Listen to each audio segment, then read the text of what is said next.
नमस्ते दोस्तों, कैसे हैं आप लोग। तो दोस्तों, आज हम पढ़ने वाले हैं वेताल की शॉर्ट कॉमिक्स घायल शेर और वेताल। शिकार दल, मार्गदर्शक और शिकारी। शिकार की खोज में।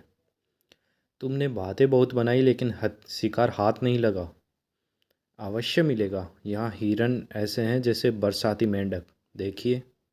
इतने में और एक शिकारी वहाँ टपका। शेर को नहीं, यहाँ से निशाना ठीक भी नहीं लगेगा। क्या बकते हो, ऐसा मौका फिर ना मिलेगा। निशाना चूक गया। पैर ही घायल हुआ।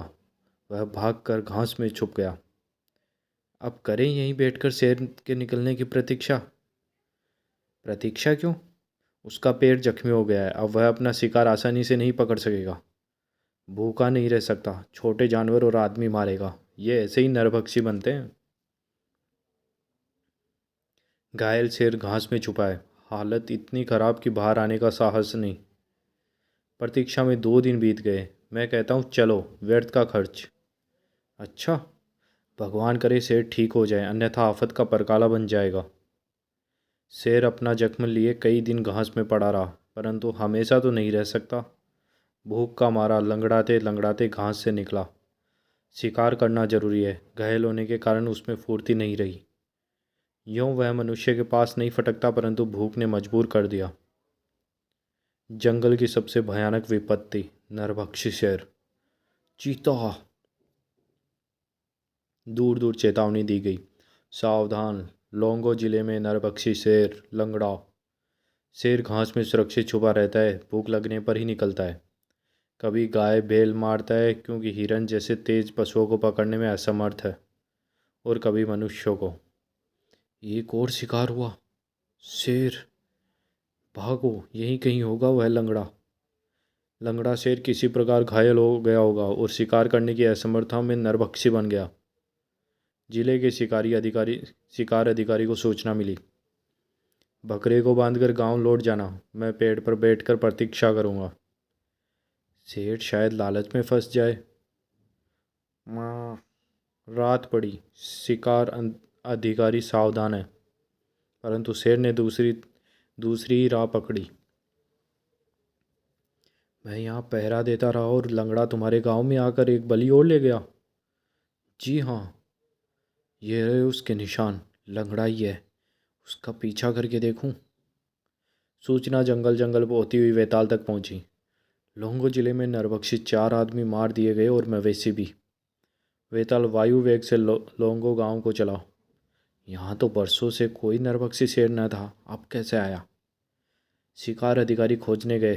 रात हो गई, अब जीवित नहीं लौटेंगे। रात। कुछ दिखाई नहीं देता। दिन निकलने दो। चलो, जान बची। अब इस घास से निकलने का मार्ग। महाबली वेताल, उस ऊंची घास में आप भी लंगड़े से नहीं जीतेंगे। शेरा, पास ही रहना। इस घास में तो कुछ भी देख पाना कठिन है। हेलो। हेलो, कोई है? इधर हूँ, इधर। मैं हूँ। घास में अधिकारी की मानो जान निकल गई। शेर सामने था। आप सुरक्षित तो? वह मेरे पीछे लगा रहा सारी रात, परंतु मुझे पता नहीं चला।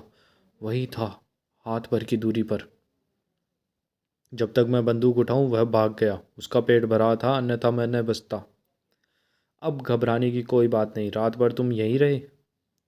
इस घास से कभी जिंदा बाहर नहीं निकलेंगे। वह लंगड़ा हमारी ताक में है। शेरा, तुम रास्ता दिखाओ। पिस्तौल काम नहीं देगी। सभी हथियार यहाँ व्यर्थ हैं। इच्छा होते ही वह हमारा काम तमाम कर देगा। लोंगो के लोगों ने उनका हर्ष से स्वागत किया। आशा नहीं थी कि जिंदा लौटेंगे। वेताल आ गया, मुझे विश्वास था। महाबली वेताल। अभी खुशियाँ कैसी? अभी तो लंगड़ा जीवित है। उस घास में तो मुसीबत है। निशाना साध ही नहीं सकते। शेर को मारे कैसे? आप ठीक कहते हैं। तूफान का ध्यान रखना। चलो शेरा। नहीं नहीं, ठहरिए। कोई व्यक्ति मेरे पीछे ना आए। चले गए? केवल भाले से उस यमदूत का मुकाबला करेंगे? चलो। परंतु उन्होंने मना किया था। निकट ही रहना शेरा। इस गांव घास में भटक जाना बहुत आसान है। कौन जाने लंगड़ा कहीं पास ही हो। घास के जंगल में जहाँ कभी भी मौत से सामना हो सकता है। शेरा, धीरे। लंगड़ा हमसे बेखबर नहीं है, वह भूखा होगा और घात में होगा। शेरा एकाएक जड़वत हो गया। लंगड़ा चुपचाप आ रहा है, उसके भोजनार्थ दो प्राणी। वह निकट ही होगा। उस स्थान तो मानो उसका घर है। चप्पा चप्पा उसका घुमा हुआ है। अचानक शेर की वह दहाड़ सुनाई दी जिससे पशुओं और मनुष्यों की जान सूख जाती है। लंगड़ा, अब नहीं बच सकते। वे गए ही क्यों। दहाड़ मीलों तक सुनाई दी। विशालकाय शेर झपटा जैसे साक्षात मृत्यु। शेरा, मेरे पीछे। लोगों के लोग वेताल को आता देखकर हैरान रह गए। लंगड़ा मर चुका था। किसी आदमी की गोली से इसका पंजा घायल हो गया और ऐसी हालत में वह आदमियों को मारने लगा। इसका दोष नहीं था, फिर भी इसने जान गंवाई। मैंने तो कभी नहीं सुना कि किसी व्यक्ति ने केवल भाले से मोटे तगड़े शेर को मारा है। परंतु महाबली वेताल साधारण व्यक्ति नहीं है। अब जंगल फिर निर्विघ्न हो गया। लोग निर्भय होकर अपने काम में लग गए। हाथी से भी बड़ा था बेटा। पापा, शेर कितना बड़ा था। हाथी से बड़ा था बेटा। तो दोस्तों, ये शॉर्ट कॉमिक्स यही समाप्त होती है। धन्यवाद।